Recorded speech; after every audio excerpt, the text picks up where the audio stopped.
दर्जनों articles publish किए जा रहे हैं। सडनली भारत में ऑपरेशन सिंदूर को लेकर एक नया डिबेट स्टार्ट हो चुका है। इधर आप देख पाओगे भारतीय एम्बेसी कह रही है कि नहीं नहीं, अभी हाल ही में जो एक नेवल ऑफिसर की स्टेटमेंट आई है इंडोनेशिया में, उसको लेकर जो बातें फैलाई जा रही है वो गलत है। ये बात कि इंडियन एयरफोर्स को लॉसेस फेस करने पड़े थे क्योंकि पॉलिटिकल अप्रूवल नहीं था उनको कि सीधा जाकर पाकिस्तानी मिलिट्री को मारो, ये कहना सही नहीं होगा। आप देखोगे इस पर दर्जनों आर्टिकल्स पब्लिश हो रहे हैं। Everyone is talking about this news और रीजन मैं आपको बताता हूं यहां पर क्या है। ऑपरेशन सिंदूर को अगर हम देखें ना, इसको खत्म हुए कई हफ्ते हो चुके हैं, मगर जिस तरीके से ये ऑपरेशन कंक्लूड हुआ अपने आप में मिस्ट्री है। इनिशियली पाकिस्तान ने क्लेम करना स्टार्ट कर दिया कि इन्होंने फाइटर जेट गिराए हैं भारत के। बाद में भारत की तरफ से कंफर्मेशन भी आई कि हमारे कुछ फाइटर जेट्स डाउन हुए थे। मगर हमें यह भी देखना होगा कि ऑपरेशन सिंदूर के आखिरी कुछ दिनों में भारत ने कंप्लीट एयर सुपीरियरिटी हासिल कर ली थी पाकिस्तान पर। हम आसानी से इनके मिसाइल डिफेंस सिस्टम्स को अटैक कर रहे थे, इनके एयर बेसिस को डिस्ट्रॉय कर रहे थे। We were doing everything. मगर शुरुआत जो थी इस ऑपरेशन की, उसको लेकर आज के समय क्वेश्चन उठाया जा रहा है कि 7 में जब भारत ने सबसे पहले स्ट्राइक किया था पाकिस्तान को, उस टाइम आखिर हुआ क्या था। नाउ ये सारा इशू मैं आपको बताता हूं सिंप्लीफाइड लैंग्वेज में कि ये हुआ क्या, कैसे ये कंट्रोवर्सी बन गई और कैसे भारत सरकार ने एक्सप्लेनेशन दी है कि जो समझा जा रहा है वैसा नहीं हुआ। नाउ इधर आप लोग देख पाएंगे ये है एशिया का मैप, ये है हमारा प्यारा भारत और यहां पे आपको दिख जाएगा देश इंडोनेशिया।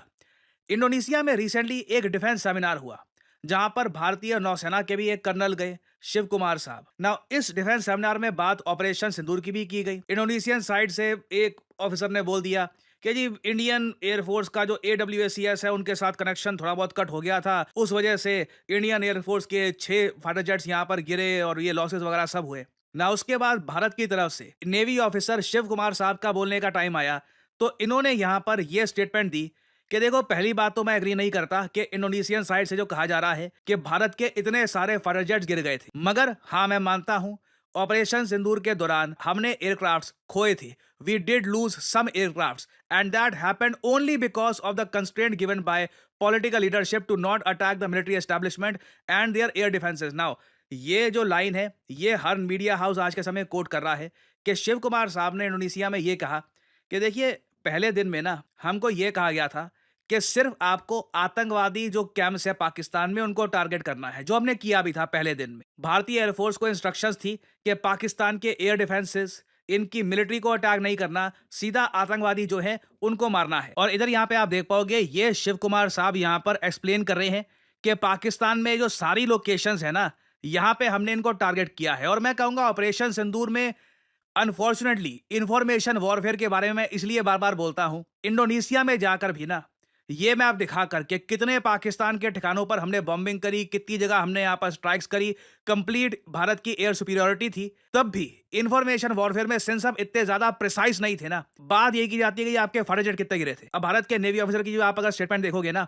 इन्होंने बोला है कि इनिशियली हमको कहा गया था कि सीधा आतंकवादी जो ठिकाने हैं इनको अटैक करना है, मिलिट्री फैसिलिटीज को टारगेट नहीं करना। अब इसको लेकर बवाल ये हो गया, कई लोगों ने इसका मतलब ये निकाल दिया कि क्या इसका मतलब ये है कि भारत को नुकसान इसलिए उठाने पड़े कि इंडियन एयरफोर्स को पूरी छूट नहीं दी गई थी। इनिशियली इंडियन एयरफोर्स को बोला गया था कि सिर्फ आतंकवादियों को मारना है, पाकिस्तान की मिलिट्री को नहीं मारना। एक बार पाकिस्तान की मिलिट्री ने हमारी एयरफोर्स को टारगेट करना स्टार्ट कर दिया, उसके बाद हमने प्रॉपर जवाब दिया हमको। तो कहने का मतलब यह है, कई लोग जो सरकार की आलोचना यहां पर कर रहे हैं वो यहां पर यह कह रहे थे कि शुरुआत से ही अगर इंडियन एयरफोर्स को बोला जाता कि जाओ जाकर आतंकवादियों को भी मारो, पाकिस्तान की मिलिट्री को भी मारो, तो शायद इंडियन एयरफोर्स के लॉसेस उतने ना हो। अब इधर आप देख पाओगे इंडियन नेवल ऑफिसर की स्टेटमेंट इंडोनेशिया में। So India's counter response was again swift, precise, non-escalatory.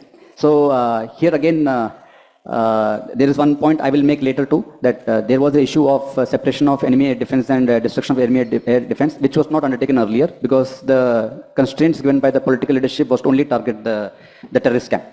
ना इन्होंने यहाँ पर यह कहा है कि बिल्कुल स्टार्टिंग में कंस्ट्रेंट्स थे हम पर कि सिर्फ आतंकवादियों को मारना है, मिलिट्री को नहीं मारना। मगर इन्होंने ये नहीं कहा कि उसकी वजह से इंडियन एयरफोर्स के फाइटर जेट्स गिरे थे। However, still it went on, and